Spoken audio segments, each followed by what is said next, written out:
Saya melihat satu masalah yang sangat membimbangkan di sekolah ini. Murid-murid kita semakin hilang keyakinan untuk menggunakan bahasa. Bahasa Melayu, bahasa Inggeris dan bahasa Arab semuanya semakin lemah dalam komunikasi harian mereka. Jika kita biarkan perkara ini berterusan, kita akan kehilangan jati diri bila masa depan mereka. Oleh itu kita tidak perlukan langkah yang luar biasa. Saya akan memanggil 3 pakar bahkan dari luar.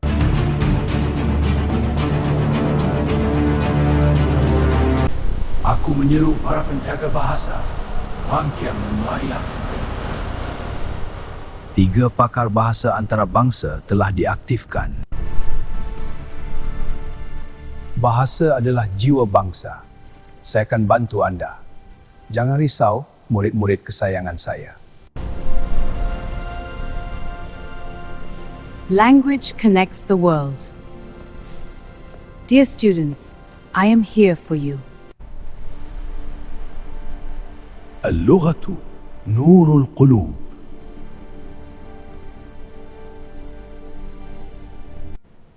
Jadikan Minggu Bahasa ini lebih bermakna dan berimpak untuk semua. Bersama kita jayakannya. Ya, cikgu. Kami akan pastikan ia berjaya.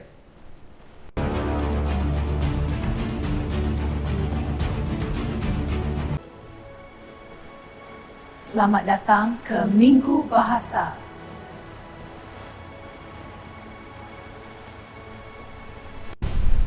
Ucapkan dengan yakin. Speak with confidence. Karuru Badi.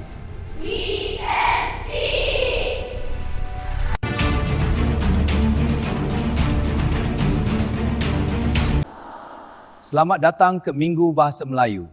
Marilah kita bersama-sama meraihkan dan menghargai warisan-warisan bahasa kita yang indah ini.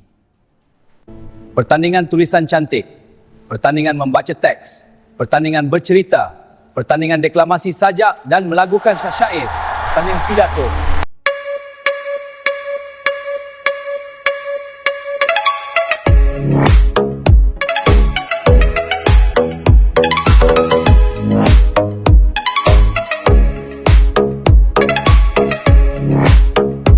Welcome everyone to English Language Week. We have prepared many exciting activities for all students. Welcome to English Language Week. Get ready for our word search, talent show, grammar quiz, dare to spell, content creator challenge, spelling bee and reading text competitions. Let's make this week unforgettable.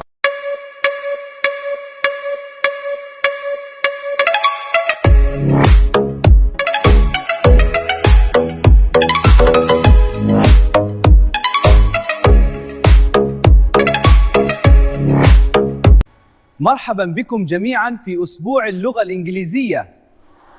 لقد أعددنا العديد من الأنشطة الممتعة لجميع الطلاب. مرحبا بكم جميعا في أسبوع اللغة العربية. لقد أعددنا لكم أنشطة ممتعة ومفيدة لجميع الصفوف. استعدوا للاستمتاع بتعلم اللغة العربية بطريقة شيقة.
Hari ini, lahirlah semula semangat bahasa di sekolah ini.